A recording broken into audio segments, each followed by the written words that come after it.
Hello viewers, you are welcome to distance learning under the President's Special Initiative PSI on distance learning.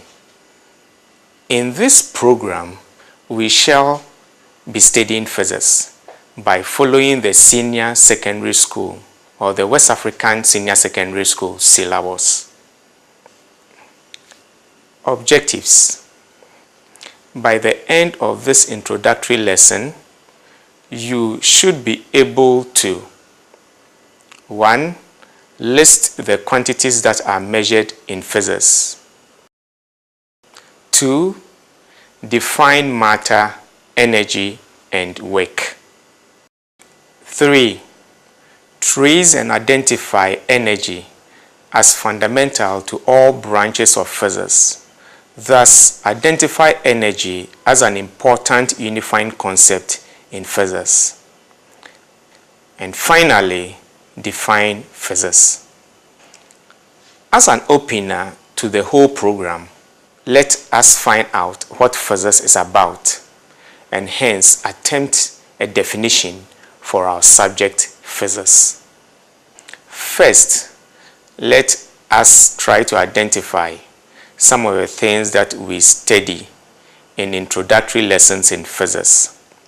Some of these were dealt with under the JSS General Science syllabus. These include matter, energy, work, force, and in general, vector quantities and scalar quantities.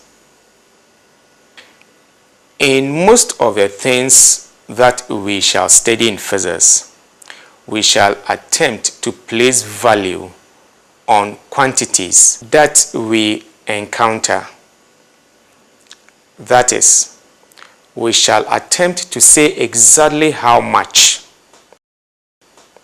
Thus, we are interested in exact magnitudes. This makes physics an exact science. Let us examine some of these quantities we deal with. For example, what are the masses of the following objects or quantities you use? Your physics textbook, your spoon, your table, knife, spoon, cup, plate, and others. How long is your pen? How long are your fingers, your arm, your leg, your foot? Here we are dealing with measurement of length. We may also be interested in the time it takes a football kicked by the goalkeeper of your school team to reach the other goalpost. How long does it take a ball dropped from the first floor of your laboratory block or dormitory to fall to the ground? Here, we are interested in the measurement of time. We may also be interested in the measurement of temperature. We may say it is cold or it is hot, but we are interested in stating exactly how hot or exactly how cold it is. For example, what is the temperature of water in a river in the morning and in the evening on a day in March and on a day in August? We may want to tell exactly how bright the light from an electric bulb is and compare the brightness of light from a fluorescent light bulb, a lighted candle, etc. Here we are talking about luminous intensity of these sources of light. We may often be curious about knowing the magnitude of the electric current that an electric bulb draws on a normal day and on a day when it appears that there is some problem and the light is dim. Last but not the least, if a quantity of sugar is dissolved in a quantity of water to obtain a sugar solution, we may want to know exactly how much sugar is dissolved in a given volume of water.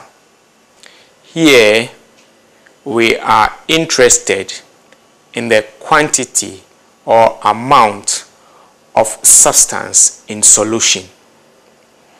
Even though matters of this nature arise in physics, they will be more common in your chemistry lessons, in which you will deal with concentration of solutions. Let us identify the quantities we earmarked as common in our laboratory measurements in physics. They are mass, length, time, temperature, luminous intensity, electric current, amount or quantity of a substance. In our studies in physics and in science in general, we shall deal with bodies or systems, substances and organisms. All these are said to consist of matter. For example, a piece of metal, cork, quantity of some liquid like water or kerosene. We may want to ask, what is matter? What quantity of matter exists in a piece of metal, cork, quantity of water or kerosene? Matter, as we learned in our JSS course, is anything that occupies space and has mass. Matter can be classified into solids, liquids, and gases. Thus, almost everything we can lay eyes on is matter. Example, a book, our wristwatch, the buttons on our shirt, pen, eraser, pencil, protractor, a pair of compasses, a pair of dividers, and the container of our mathematical instruments, a beaker, and the thermometer.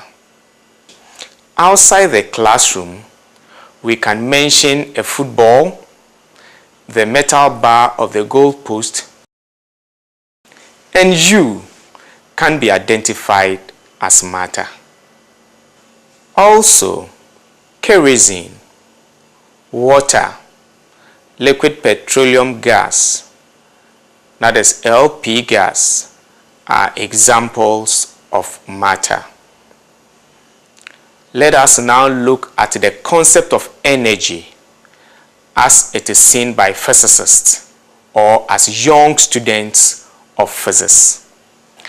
I regularly eat food to ensure that I have energy to go about my normal everyday activities like teaching, walking, jumping, bending, standing, pushing a box along the floor, pulling a bag of corn along the floor.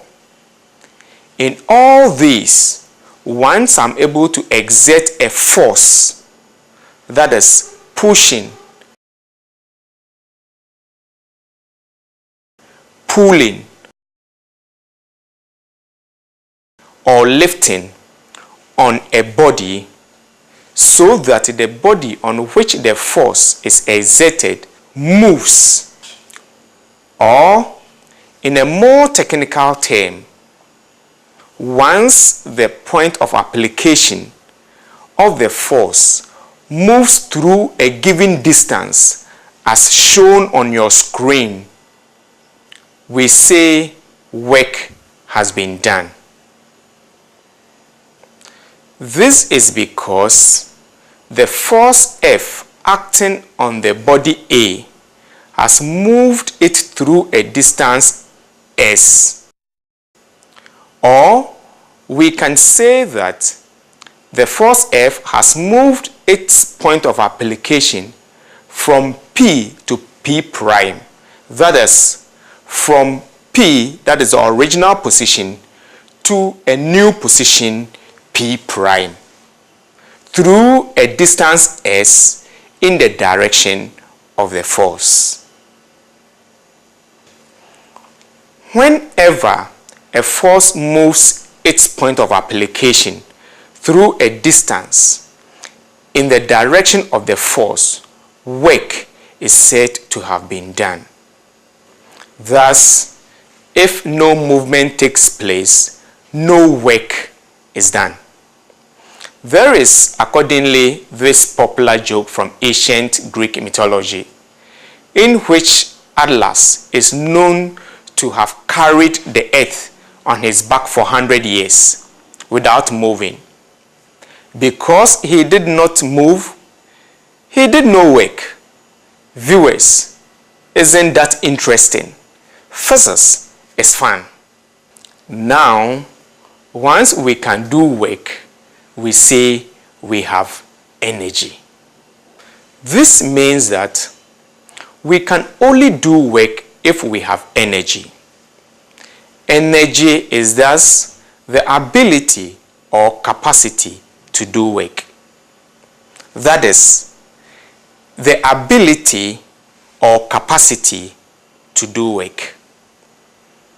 That is why in physics, work and energy are measured or reckoned in the same unit, the joule, after James Joule. James Joule, a physicist who did the pioneering work in heat and energy. Thus, when we have energy, we can exert a force. Example, be able to push, pull,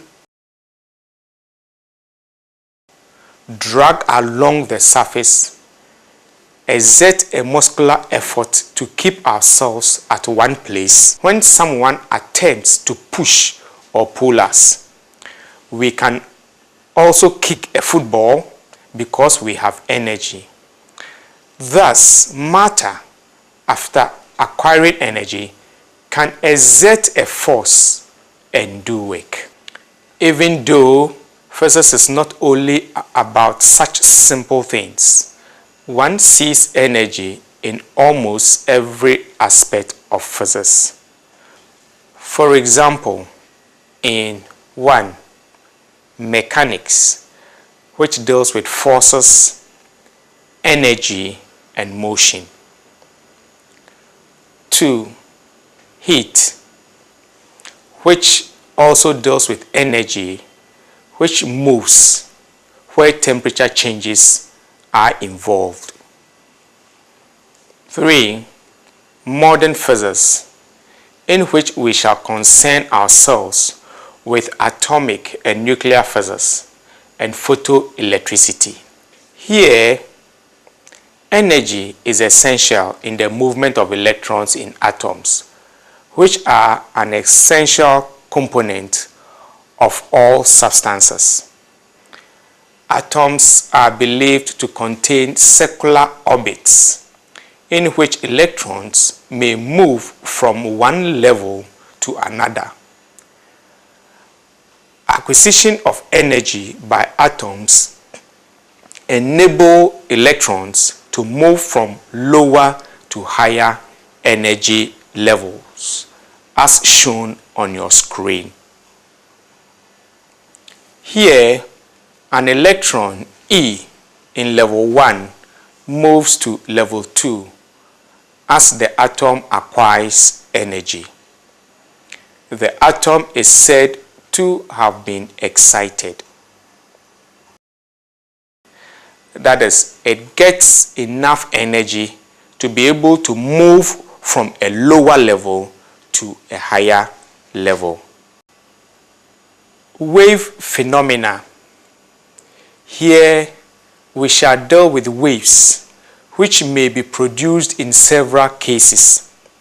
If we drop a stone in water, the ripples that carry the disturbance carry energy from one point on the water surface to another.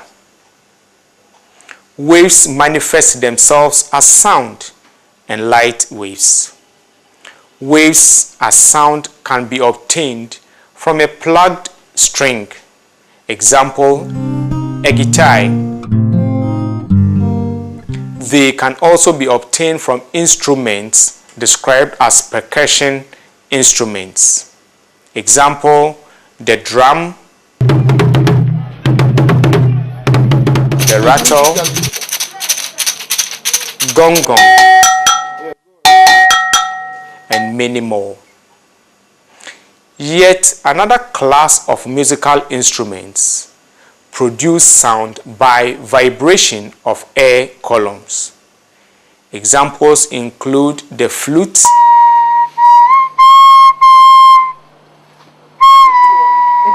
and the organ.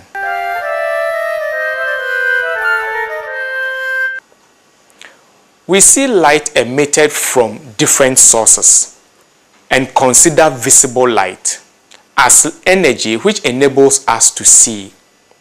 Here we shall see different sources of light and make a classification of light sources and instruments that make use of light.